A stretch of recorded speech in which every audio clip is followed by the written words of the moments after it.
Kebebasan seseorang dalam bermedia sosial sangat perlu dibatasi untuk saat ini.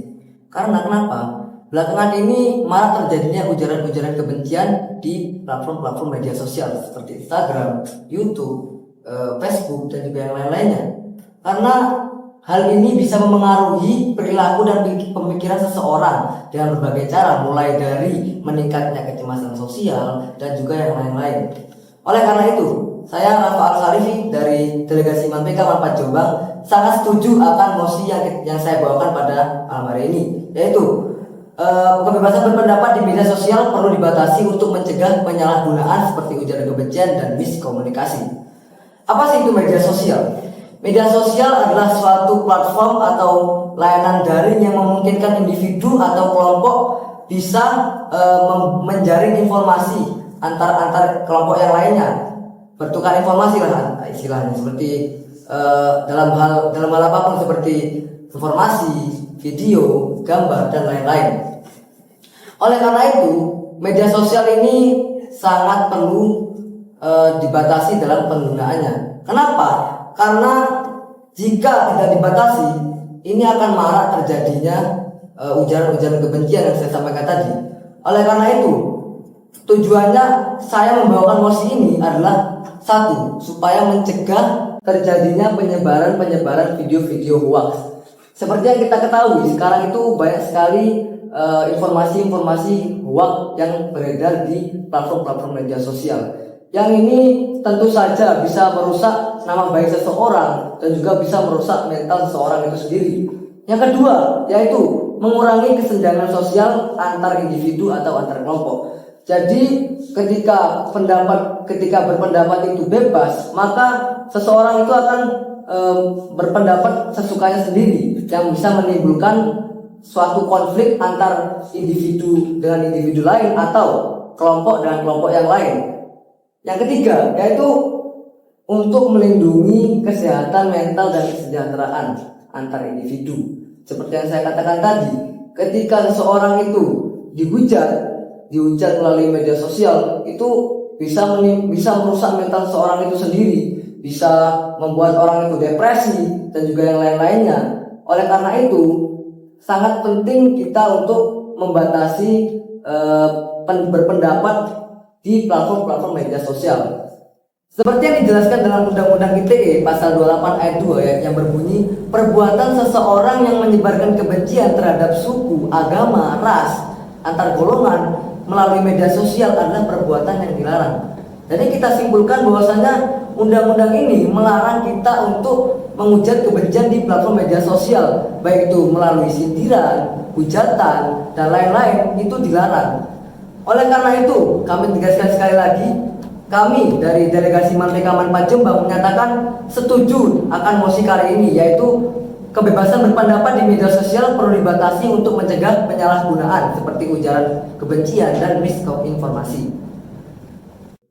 Saya Muhammad Rafi Azaki sebagai pembicara kedua. Di sini saya akan menyampaikan beberapa argumen yang menyatakan bahwa saya mendukung mosi kali ini, bahwa kebebasan berpendapat di media sosial perlu dibatasi. Mengapa? Yang pertama, karena dengan membatasi segala kebebasan berpendapat yang ada di media sosial dapat memberikan perlindungan kepada beberapa individu atau kelompok yang rentan seperti minoritas dari ujaran kebencian yang dapat memojokkan dan juga merundung seseorang, yang dimana perundungan di media sosial tak kalah bahayanya dengan perundungan yang ada di dunia nyata. Juga dengan pembatasan kebebasan berpendapat ini, ujaran-ujaran kebencian yang dilontarkan oleh netizen atau penduduk media sosial tidak akan mengganggu kedamaian yang ada, yang dimana ketika terjadi suatu masalah di media sosial dapat terbawa ke dunia nyata dan bisa menyebabkan konflik.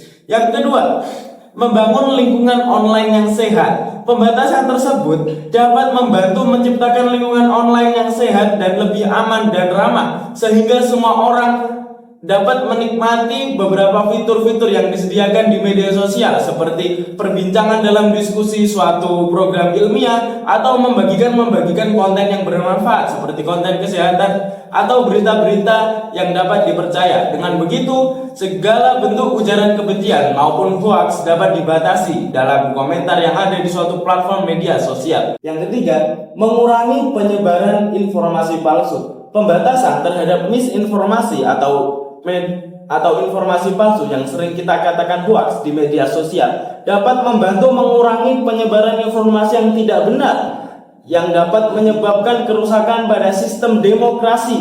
Mengapa? Karena jika orang-orang di media sosial gemar menyebarkan informasi palsu yang secara masyarakat lain ditelan mentah-mentah, maka orang lain tersebut akan mudahnya percaya dan mudah untuk terjadinya perpecahan di antara beberapa individu atau kelompok, yang dimana hal ini dapat mengganggu demokrasi yang ada, juga dapat mengganggu stabilitas sosial. Dan juga jika seseorang termakan berita hoaks terhadap privasi orang lain, tentunya akan mengganggu privasi dan juga kesehatan mental korban tersebut, yang dimana kita tidak mau hal tersebut terjadi di dunia nyata hanya karena sebuah komentar yang tanpa batas di media sosial. Kemudian yang keempat, mendorong tanggung jawab dalam berkomunikasi. Hal ini sangat penting bagi para pengguna di media sosial untuk bertanggung jawab atas apa yang mereka sampaikan atau apa yang mereka ucapkan di media sosial. Karena dengan adanya rasa tanggung jawab, kita dapat memeriksa kembali atau memverifikasi ulang informasi-informasi atau komentar-komentar yang telah kita lontarkan. Apakah berita tersebut benar? Apakah sesuai dengan fakta yang ada? Karena dengan begitu, kita dapat membagikan banyak sekali informasi bermanfaat yang ada di media sosial tanpa perlu khawatir adanya hoaks, sehingga para pengguna lain akan merasa lebih aman dan juga ramah untuk menggunakan media sosial. Kemudian yang terakhir, mendorong platform media sosial untuk bertindak secara proaktif. Perlu diingat, adanya media sosial diciptakan untuk membantu orang-orang yang ada di dunia berkomunikasi secara langsung dan cepat. Karena dengan media sosial, orang-orang bisa berkomunikasi, berdiskusi, membagikan hal-hal yang bermanfaat seperti video, foto, maupun artikel-artikel yang dapat membantu orang lain atau menghibur orang lain. Nah, kita perlu mengingat kembali tujuan media sosial diciptakan. Oleh karena itu, dengan membatasi kebebasan berpendapat, kita dapat mengurangi hal-hal atau konten-konten yang tidak bermanfaat yang ada di media sosial. Dan juga dengan langkah ini dapat mendorong platform media sosial untuk mengambil langkah-langkah proaktif untuk mengidentifikasi dan menghapus konten-konten yang merugikan serta meningkatkan transparansi dalam kebijakan mereka terkait penyalahgunaan. Oleh karena itu, Dewan Juri yang terhormat, kali ini kami sangat mendukung mosi kali ini, yaitu kebebasan berpendapat di media sosial perlu dibatasi untuk mencegah penyalahgunaan seperti ujaran kebencian dan misinformasi. Assalamualaikum warahmatullahi wabarakatuh. Halo semuanya, apakah kalian pernah mendengar tentang kebebasan yang kebablasan? Itu akan menjadi tagline yang menarik yang akan kita gunakan untuk mengelaborasi mosi kita hari ini. Saya, Musa Sofian Skakababila, delegasi Manpeka Manpat Jombang, akan mengelaborasi dan membongkar data-data tentang pernyataan-pernyataan dan pendapat-pendapat yang telah disampaikan oleh kedua teman saya sebelumnya. Kita mulai dengan pertanyaan, apakah kebebasan kita sudah kebablasan? Apakah kebebasan kita telah merenggut kebebasan orang lain? Itu akan menjadi pertanyaan yang bagus, yang dimana sebenarnya kebebasan berpendapat itu tidak perlu batasan. Itu bisa dibenarkan. Namun pernyataan yang bisa dibenarkan itu harus sesuai dengan keadaan. Pernyataan yang bisa dibenarkan harus menjadi solusi dari keadaan. Kita lihat dulu keadaan kita Indonesia Raya, di mana penghuni media sosialnya 80% adalah remaja usia 15 sampai 20-an. Nah, di sini kita bisa mengambil hikmah di mana usia 18 sampai 19 itu usia di mana moral kita itu cukup rendah, di mana kita masih kurang wiseful, masih kurang bijaksana untuk memahami semua keadaan ini. Kita ditambah lagi dengan data dari UNESCO tentang indeks minat baca rakyat Indonesia yang dimana masih 0,001%, cukup rendah. Nah, kedua data ini, dari data rendahnya minat baca sama data masih kurangnya moralitas kita, dipadukan dengan media sosial dan kebebasan berpendapat tanpa batasan. Apa jadinya? Yang awalnya dijuluki terpelajar menjadi kurang ajar. Tapi Kak, itu kan cuma data. Kita butuh bukti nyata, kita butuh data yang faktual dan aktual. Kita mulai dari data yang hampir setahun yang lalu, di mana di eSport Mobile Legends, lebih tepatnya di MPL Season 11, mengingat kembali kejadian di M4. Coach Yap selaku head coach dari Onyx Esports akui patah hati, akui kecewa. Kenapa? Karena god laner terbaiknya cewek dan juga Coach Adi yang saat itu masih di RRQ Esports mendapatkan hujatan-hujatan dari netizen Indonesia, di mana saat itu Onyx Esports dan RRQ berperan mewakili Indonesia dalam ajang esport internasional, esport dunia. Tapi peran-peran itu dihancurkan, peran-peran itu dirusak kebaikannya oleh netizen-netizen Indonesia sendiri. Itu kalau dilihat dari sisi moral, dari sisi mana kita akan melihat. Kita lanjut ke data yang sebulan yang lalu lebih dikit.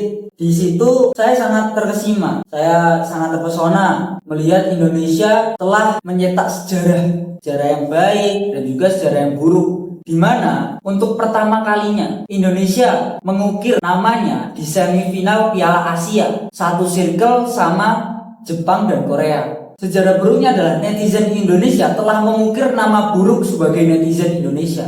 Mereka menghujat timnas sendiri dan menghujat timnas orang lain.